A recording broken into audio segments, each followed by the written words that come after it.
हीरापुर नाम के गांव में एक बहुत ही अमीर साहूकार रहता था। उसके पास धन दौलत ऐशो आराम की कोई कमी नहीं थी, लेकिन फिर भी उसके जीवन में बहुत बड़ा खालीपन था।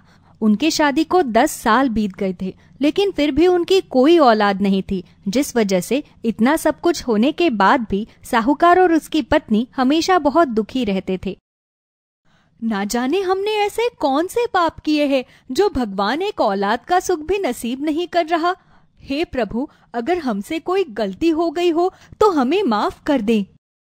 सुषमा, मैंने सुना है कि अगर कोई माता के दरबार में जाता है तो वहां जाकर उसकी हर मनोकामना पूरी हो जाती है। क्यों ना हम भी माता रानी के द्वारे चले, क्या पता वहां जाकर हमारी मनोकामना भी पूरी हो जाए और हमें भी एक औलाद का सुख नसीब हो जाए। ये सोचकर दोनों पति पत्नी माता रानी के धाम पहुँचे। उन्होंने पंडित जी से जाकर माता रानी के सामने अपनी खास अर्जी भी लगवाई, लेकिन फिर भी उन्हें औलाद का सुख नसीब नहीं हुआ, जिस वजह से अब साहूकार की पत्नी सुषमा की तबीयत भी खराब रहने लगी। तभी एक दिन साहूकार का एक पुराना दोस्त विजेंद्र सिंह उससे मिलने उसके घर आया। कैसे हो भानु प्रताप? इतने दिन हो गए, ना तो तुम कभी फोन करते हो ना कभी हमसे मिलने आते हो, इसीलिए मैंने सोचा मैं ही आज आकर तुमसे मिल लूं। बताओ, घर में सब कैसे हैं? क्या बताऊं भाई साहब, कुछ भी ठीक नहीं है। मेरी इतनी संपत्ति है, इतनी दौलत शोहरत, लेकिन मेरे बाद उसे संभालने वाला कोई भी नहीं है। इतनी बार डॉक्टर से चेकअप करा लिया, हर मंदिर में भगवान के सामने अर्जी लगा दी, लेकिन फिर भी हमें एक औलाद नहीं हुई। न जाने ऐसा क्यों हो रहा है। ये बातें सोच सोच कर तो अब तेरी भाभी की भी तबीयत खराब रहने लगी है। मैं तेरी परेशानी समझ सकता हूं भाई। अगर भगवान के दरबार में जाकर भी तेरी मनोकामना पूरी नहीं हुई तो जरूर इसके पीछे कोई ना कोई वजह है। राजस्थान में माता रानी का एक मंदिर है, वहां के पुजारी बड़े ही सिद्ध पुरुष है। तू एक बार जाकर उनसे मिल, क्या पता वहां जाकर तुझे तेरी परेशानी का कोई हल मिल जाए। विजेंद्र सिंह साहूकार को उस मंदिर के बारे में बताता है तो कुछ दिन बाद साहूकार अपनी पत्नी को लेकर उस मंदिर में जाता है। वो मंदिर में देवी माँ के दर्शन करने के बाद वहाँ पुजारी जी को ढूंढने लगता है।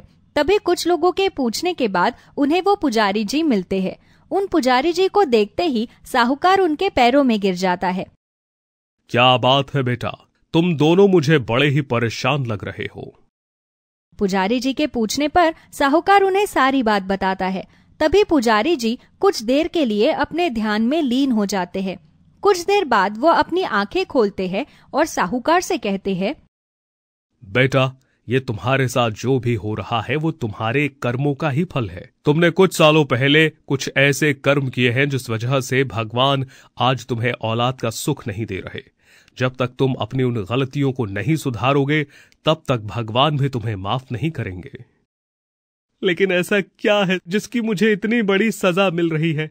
मैं तो जानता भी नहीं कि जाने अनजाने में मुझसे ऐसा कौन सा पाप हो गया है। कृपया करके आप ही मुझे इसके बारे में बताइए। बेटा, आज से लगभग 10 साल पहले तुम्हारे यहां बहुत सारी गाय हुआ करती थी। तुम हमेशा से ही अपनी सभी गायों पर बहुत अत्याचार करते थे। उनमें से एक गाय एक समय पर गर्भवती थी और तुमने उसे जाने अनजाने में जरूरत से अधिक काम करवाया, और जब उसने काम करने से इनकार कर दिया तो तुमने उसे मारा पीटा, जिस वजह से उसका बछड़ा पैदा होते ही मर गया। तुम्हारी वजह से उस गाय ने अपना बच्चा खो दिया, जिस वजह से सभी देवी देवता तुमसे रुष्ट हो गए हैं। जब तक तुम इस पाप से मुक्त नहीं होंगे तब तक तुम्हें कभी भी औलाद का सुख नसीब नहीं होगा। पुजारी जी, ये तो जाने अनजाने में मुझसे बहुत ही भारी पाप हो गया, लेकिन अब मुझे इस पाप से मुक्ति कैसे मिलेगी? आप ही मुझे इस मुश्किल से बाहर निकालिए। तुम्हें इस मुश्किल से बाहर तो केवल गौ माता ही निकाल सकती है। तुमने गौ माता के साथ जो बुरा व्यवहार किया, तुम्हें उनसे उसकी क्षमा याचना करनी होगी।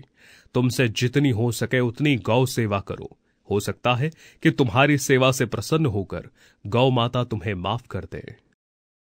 ठीक है पुजारी जी, आपने मुझसे जैसा कहा मैं वैसा ही करूंगा। साहूकार अपनी पत्नी को लेकर अपने घर आ जाता है। वो पुजारी जी के कहे अनुसार उसी दिन से गौ सेवा करनी शुरू कर देता है। सुनिए जी, आज सोमवार का दिन है, चलिए भोले बाबा के मंदिर चलते हैं। वहाँ पर हमें जो गाय मिलेगी उन्हें हम अपने हाथों से चारा खिला देंगे। इससे भोले बाबा भी प्रसन्न होंगे। दोनों पति पत्नी महादेव के मंदिर में दर्शन के लिए जाते हैं। बाहर आकर वो वहाँ पर खड़ी गायों के लिए चारा खरीदकर उन्हें खिलाते हैं कि तभी उन्हें वहाँ पर एक गाय के करहाने की आवाज सुनाई देती है। लगता है कोई गाय किसी गहरे कष्ट में है, हमें उसकी मदद करनी चाहिए। लेकिन आखिर ये आवाज आ कहाँ से रही है? दोनों पति पत्नी इधर उधर अपनी नजर घुमाकर देखते हैं तो उन्हें थोड़ी दूरी पर एक गर्भवती गाय नजर आती है जो दर्द से कराह रही होती है। अरे वो देखिए, वो गाय, चलिए उसके पास चलते हैं। दोनों पति पत्नी उस गाय के पास जाते हैं, लेकिन उन्हें समझ नहीं आता कि आखिर वो गाय क्यों इस तरह करहा रही है। सुनिए जी, ये गाय बहुत पीड़ा में है, हम इसे किसी डॉक्टर के पास लेकर चलते हैं। वो दोनों उस गाय को जानवरों के डॉक्टर के पास लेकर जाते हैं, जहाँ पर डॉक्टर गाय का अच्छी तरह से चेकअप करता है। देखिए, ये गाय गर्भवती है। इस समय इसको खास देखभाल की जरूरत है। अगर इस समय इसका खास ध्यान नहीं रखा गया तो इसकी तबीयत और खराब हो जाएगी। अगर ऐसी बात है तो मैं इस गाय का ख्याल रखूंगी। आप बस इसे कुछ दवाइयाँ दे दीजिए जिससे इसकी सेहत थोड़ी बेहतर हो जाए। मैंने कुछ दवाइयाँ लिख दी हैं। आप थोड़े दिन इन्हें इस गाय को खिलाना, इनसे इसकी सेहत पे काफी सुधार आ जाएगा। वो उस गाय को अपने साथ अपने घर ले जाते हैं। साहूकार की पत्नी अपने घर के पीछे की खाली जगह में 4 दीवार बनवाकर वहाँ पर उस गाय के लिए सारी सुविधा करती है और उस गाय को वहाँ रहने में कोई तकलीफ ना हो, सुषमा इस बात का भी पूरा ध्यान रखती है। अरे ये क्या, आज तो तुमने कुछ खाया ही नहीं। अगर तुम कुछ खाओगी नहीं तो कमजोर हो जाओगी। चलो जल्दी से ये चारा खा लो। सुषमा गाय के सर को बड़े ही प्यार से सहलाती है। वो गाय भी सुषमा की हर बात मानने लगती है। सुषमा अब जब भी घर में अकेली होती तो उस गाय के पास जाकर बैठ जाती और घंटों घंटों उससे बात करती रहती। वो गाय भी उसकी सारी बातें समझती और उसकी बातों पर हाँ ना में सर हिलाती। ऐसे ही कुछ समय बीत गया। तभी उस गाय ने एक बहुत ही प्यारे से बछड़े को जन्म दिया। उस बछड़े के जन्म के बाद अब सुषमा उस गाय के साथ साथ उसके बछड़े का भी पूरा ध्यान रखती। एक दिन सुषमा उनके पास गई तो वो गाय अपने बछड़े के साथ खेल रही थी। तभी उन्हें देखकर सुषमा ने उस गाय से कहा, काश तुम्हारी तरह ही मेरा भी एक प्यारा सा बच्चा हो और मैं भी दिन भर उसके साथ इसी तरह खेलूं। ये कहते हुए सुषमा की आंखों में आंसू आ गए। तभी वो गाय सुषमा को अपनी गर्दन से सहलाने लगी और उसका बछड़ा भी सुषमा के साथ खेलने लगा। ऐसे ही कुछ दिन बीत गए। तभी कुछ दिनों बाद जब सुषमा सुबह सुबह उन दोनों से मिलने के लिए उनके पास गई तो उसने देखा कि गाय और बछड़ा तो वहाँ पर है ही नहीं। उन दोनों को वहाँ ना पाकर वो बहुत परेशान हो गई। उसने उन दोनों को हर जगह ढूंढा, लेकिन वो दोनों उसे कहीं भी नहीं मिले। उन दोनों के बिना सुषमा का मन ही नहीं लगा। उसने उस दिन खाना तक नहीं खाया और रात को भी वो बिना खाना खाए ही सो गई। सुबह जब वो उठी तो उसे अपने दरवाजे पर उसी गाय की आवाज सुनाई दी। वो दौड़ती हुई अपने घर का दरवाजा खोलने गई। उसने जैसे ही दरवाजा खोला तो उसके सामने वही गाय और उसका बछड़ा था। उन्हें देखकर उसकी जान में जान आई। कहाँ चले गए थे तुम दोनों? पता है मैं कितनी परेशान हो गई थी। अगर आज के बाद तुम दोनों मुझे बिना बताए कहीं भी गए तो मैं कभी भी तुमसे बात नहीं करूंगी। सुषमा उन दोनों से रूठकर वहीं जमीन पर बैठ जाती है। तभी वो गाय अपने मुंह में दबाई हुई टोकरी को सुषमा के सामने रख देती है। अरे ये तुम क्या लेकर आई हो? ये तो एवोकाडो का फल है। क्या तुम इस फल को मेरे लिए लेकर आई हो? गाय सुषमा की इस बात पर हाँ में सर हिलाती है। सुषमा उस एवोकाडो के फल को घर के अंदर ले जाती है और उसे काटकर खा लेती है। ये फल भी कितना विचित्र है ना। इसे देखकर ऐसा लग रहा है जैसे ये फल एक माँ और इसके अंदर का ये बीज उसका बच्चा हो। एक काम करती हूँ, इस बचे हुए बीज को अपने आंगन में बो देती हूँ। सुषमा एवोकाडो के फल को खाकर उसके बीज को आंगन में बो देती है। तभी थोड़े दिन बाद अचानक से सुषमा की तबीयत खराब हो जाती है। साहूकार उसे अस्पताल लेकर जाता है तो डॉक्टर उसका चेकअप करने के बाद बताते हैं, आपको बहुत बहुत बधाई हो, आप माँ बनने वाली हो। डॉक्टर की बात सुनकर वो दोनों बहुत ही खुश होते हैं। तभी घर जाकर सुषमा अपने पति से कहती है, ये सब इस गाय का चमत्कार है जी। यही मेरे लिए एवोकाडो का वो फल लेकर आई थी। उसे खाने की वजह से ही मेरे जीवन में ये खुशी आई है। सच कहा सुषमा, उस दिन उन पुजारी जी ने बिल्कुल ठीक ही कहा था। हमने गौ माता की सेवा की तो उन्होंने अपनी सेवा का फल दिया। आज मैं बहुत ही खुश हूँ। भगवान का लाख लाख धन्यवाद। अपनी गाय को ये खुशखबरी सुनाने के लिए सुषमा उसके पास जाती है। प्यारी गाय, तुम्हारे आशीर्वाद से अब मैं भी माँ बनने वाली हूँ। तुम मेरे लिए बड़ी ही भाग्यशाली हो। तुम हमेशा इसी तरह मेरे साथ रहना। सुषमा की ये बात सुनकर गाय और बछड़ा भी बहुत खुश होते हैं। वो दोनों सुषमा को बहुत सारा स्नेह करते हैं। कुछ महीनों बाद सुषमा जुड़वा बेटा बेटी को जन्म देती है, जिसके बाद उनका परिवार पूरा हो जाता है और वो सभी एक साथ खुशी खुशी रहने लगते हैं। एक बेवकूफ टिंडा रहा करता था, जिसको सही गलत में फर्क करना आता ही नहीं था और वो हद से ज्यादा अच्छा बनने की कोशिश करता था। ऐसे ही एक दिन टिंडे की माँ टिंडे को गुस्से में खूब खरी खोटी सुना रही थी। क्यों रे टिंडे, कल रात कहाँ था तू? सच सच बता दे, तेरे लिए यही अच्छा होगा, वरना तुझे तो मालूम है कि मैं गुस्से में कितना मारती हूँ। माँ, मैं वो बस अपने दोस्तों के साथ था। अभी भी मौका है, झूठ मत बोल, वरना तेरे लिए बिल्कुल अच्छा नहीं होगा। माँ, दरअसल बात यह है कि मेरा एक दोस्त है बैंगन, उसे अपनी गर्लफ्रेंड टमाटर से मिलना था, इसीलिए मैं उनके साथ गया था। अरे, अगर उसे अपनी गर्लफ्रेंड से मिलना ही था तो तू क्यों उनके बीच में था? और तुझे बड़ा शौक है ना लैला मजनू की फिल्म बनाने का? रुक तू, आज तेरी अच्छे से खबर लेती हूँ। नहीं नहीं, मैं आपसे वादा करता हूँ, अब मैं कभी उन दोनों को मिलवाने नहीं ले जाऊंगा। नहीं नहीं, तेरे को फिल्म का प्रोड्यूसर बनना है ना। आज तुझे रामपाल बना के नहीं छोड़ा तो मैं भी तेरी माँ नहीं। बेचारा टिंडा हमेशा की तरह अपनी माँ से हर बात पे मार खाता रहता था। उसकी माँ अक्सर जिस काम को करने से मना करती, वो अक्सर वही काम करता। ऐसे ही बेचारा अपनी माँ से बहुत मार खाता है। उसकी माँ उसे मार पीट कर घर से भगा देती है। टिंडा रोता हुआ घर से बाहर आ जाता है। तभी उसका दोस्त बैंगन वहां आता है और कहता है, अरे क्या बात है टिंडे, आज तो इतना लाल क्यों है?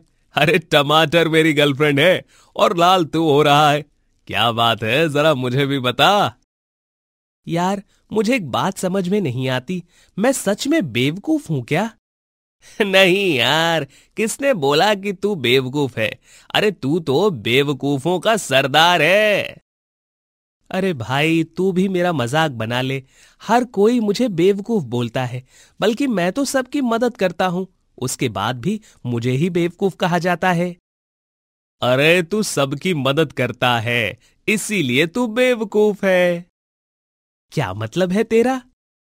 अरे भाई, मजाक कर रहा हूं। अच्छा यार, वो मैं जरा अपनी गर्लफ्रेंड को डेट पर ले जा रहा हूं। मेरी माँ ने मुझे मार्केट से सब्जी लाने को कहा है, तो तू मार्केट जाके सब्जी ले आ। तब तक मैं तेरी भाभी को घुमा फिरा कर ले आऊंगा। अच्छा ठीक है भाई, तू जा, मैं तेरा काम कर दूंगा। बेवकूफ टिंडा अपना काम छोड़कर बैंगन के लिए सब्जी लेने चला जाता है। ऐसे ही टिंडा रात को घर देरी से आता है, जिस पे टिंडे के माता पिता बहुत गुस्सा थे। क्या हुआ टिंडे, कल की मार भूल गया है क्या? अरे तुझे कितना भी मार लो, लेकिन तुझे कभी अकल नहीं आएगी। माँ, मुझे माफ करना। दरअसल मेरे दोस्त बैंगन को अपनी गर्लफ्रेंड टमाटर को डेट पर ले जाना था ना, इसीलिए मैं उसके घर की सब्जी लेने गया था। सच में जैसा बाप है वैसा ही बेटा। अरे लोग तुझे बेवकूफ बनाकर अपना काम निकलवाते हैं और तू बेवकूफों की तरह अपने काम को छोड़कर दूसरे के काम को करने लगता है। एक दिन इसी चक्कर में तू बहुत पीटेगा। हाँ बेटा, जैसे तेरी माँ मुझे बेवकूफ बनाकर घर का सारा काम करवा लेती है, वैसे ही लोग तुझे बेवकूफ बनाते हैं। देखो जी, ज्यादा चेचुपड़ की ना मेरे सामने तो मुझसे बुरा कोई नहीं होगा। बेचारा टिंडा, उसका ऐसा कोई दिन नहीं था जब उसे लोगों की खरी खोटी सुनने को न मिले। ऐसे ही एक दिन टिंडा अपने घर के बाहर घूम रहा था, तभी वहां बैंगन आता है और टिंडे से कहता है, अरे टिंडे, मुझे तेरी जरूरत है। कल जब मैं डेट पर गया था, वहां तेरी भाभी को कुछ आलूओं ने छेड़ दिया था। आज हमें उन आलूओं को अच्छे से मजा चखाना है। नहीं नहीं भाई, मैं नहीं जाऊंगा। क्यों? क्यों नहीं जाएगा? यही तेरी दोस्ती है क्या? नहीं बैंगन, मेरी माँ ने मुझे मना किया है किसी भी लफड़े में पड़ने के लिए। दुश्मन न करे दोस्त ने वो काम किया है, उम्र भर का गम हमें इनाम दिया है। अरे टिंडे, मुझे तुझसे ये उम्मीद नहीं थी मेरे भाई।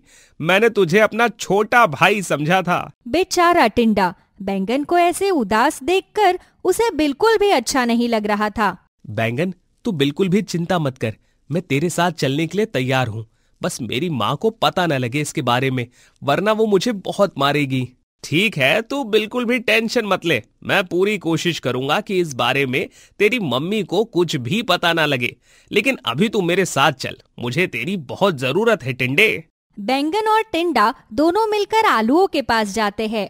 वो दोनों देखते हैं कि 3-4 आलू एक साथ मिलकर युद्ध करने के लिए खड़े हैं। तो वहीं टिंडा आलू से कहता है, क्यों भाई, तेरी इतनी हिम्मत कि तूने हमारी होने वाली भाभी को छेड़ा? तुझे अभी मालूम नहीं है कि मैं कौन हूं?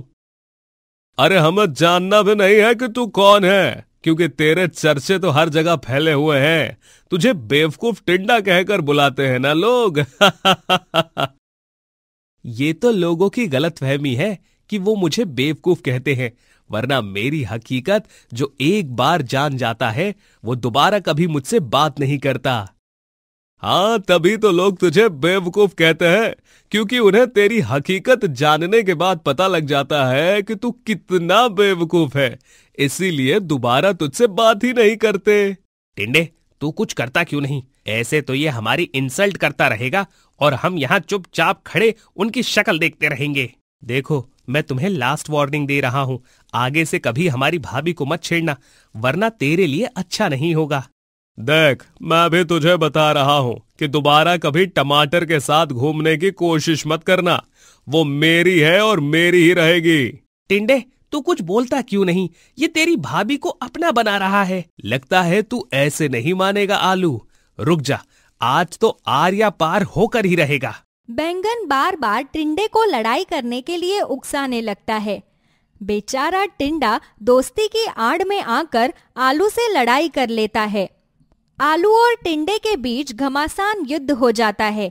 धीरे धीरे उनकी लड़ाई बढ़ती जाती है।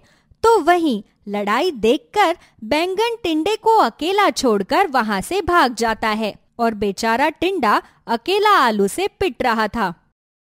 बेवकूफ कहीं का। अरे तेरी मेरी तो कोई लड़ाई भी नहीं थी, तू तो बिना बात के मुझसे पिटा है। आइंदा कभी दूसरे के लफड़े में घुसने की कोशिश मत करना, वरना इससे दुगना मारूंगा तुझे। बेचारा टिंडा अधमरा होकर पड़ा हुआ था। टिंडे की माँ को टिंडे की बहुत ज्यादा चिंता हो रही थी। सुबह से शाम हो जाती है, लेकिन टिंडा घर नहीं आता। ऐसे ही अगले दिन टिंडा अपने घर आता है। टिंडे की हालत देखकर उसकी माँ समझ जाती है कि टिंडा फिर से मार खाकर आया है। अब बता दे सच सच, कहाँ था तू और तेरी ये हालत किसने की है? माँ, दरअसल बात यह है कि बैंगन की जो गर्लफ्रेंड है टमाटर, उसे कुछ आलूओं ने छेड़ दिया था। बस इसीलिए मैं बैंगन के साथ आलू से लड़ाई करने के लिए गया था और उन आलूओं ने मुझे बहुत मारा। और तेरा दोस्त बैंगन क्या कर रहा था? माँ, मुझे आज अपने किए पर बहुत पछतावा हो रहा है कि मैंने जिसके लिए लड़ाई की वो मुझे बीच लड़ाई में छोड़कर ही भाग गया। देखा, इसीलिए मैं तुझे समझाती थी कि सही गलत में परख करना कितना जरूरी है। हर कोई तुझे बेवकूफ बनाकर अपना काम निकलवा लेता है, लेकिन तू कभी भी अपने दिमाग का इस्तेमाल ही नहीं करता। लेकिन माँ, बैंगन मेरा सच्चा दोस्त है। नहीं बेटा, बैंगन तेरा सच्चा दोस्त नहीं है, बल्कि वो तुझे बस इस्तेमाल करता था ताकि तू उसके बुरे वक्त में और उसके छोटे मोटे काम में उसका साथ दे। मतलब के लिए उसने तुझसे दोस्ती की है? नहीं माँ, ऐसा नहीं हो सकता है कि बैंगन उस वक्त लड़ाई देखकर डर गया हो और वहां से भाग गया हो। इसे ही कहते हैं बेवकूफ। इतना सब कुछ होने के बावजूद तू सही गलत को समझ ही नहीं पा रहा है। अच्छा, एक काम कर, अब मैं जैसा जैसा कहती हूँ तू वैसा वैसा ही करता रह। तब तुझे खुद ही पता चल जाएगा कि बैंगन तेरा सच्चा दोस्त है या नहीं। लेकिन माँ, ये सब कैसे होगा? अरे मैं तेरी माँ हूँ, तेरी तरह बेवकूफ नहीं हूँ। जैसे कहती हूँ वैसा कर, अपने आप तुझे पता चल जाएगा। ऐसे ही कुछ दिन बीत जाते हैं। बैंगन और टिंडे में कोई बातचीत नहीं थी। एक दिन अचानक बैंगन टिंडे के पास आता है और कहता है, टिंडे, मुझे तेरी मदद की जरूरत है। इस बार फिर से कुछ लोगों से मेरी लड़ाई हो गई है और मैं अकेले उन लोगों का सामना नहीं कर सकता हूँ। मुझे तेरी जरूरत है मेरे दोस्त। अरे बैंगन, मुझे भी तेरी जरूरत है। दरअसल मेरी भी लड़ाई हो गई है किसी से और मैं भी अकेले उनका सामना नहीं कर पा रहा हूँ। इसीलिए मुझे तेरी जरूरत है और अभी तुझे मेरे साथ चलना होगा। टिंडे की बात सुनकर बैंगन थोड़ा सा कतराने लगता है और कहता है, अरे टिंडे, तू ये कैसी बात कर रहा है? तुझे तो पता ही है कि मुझे लड़ाई झगड़े से कितना डर लगता है।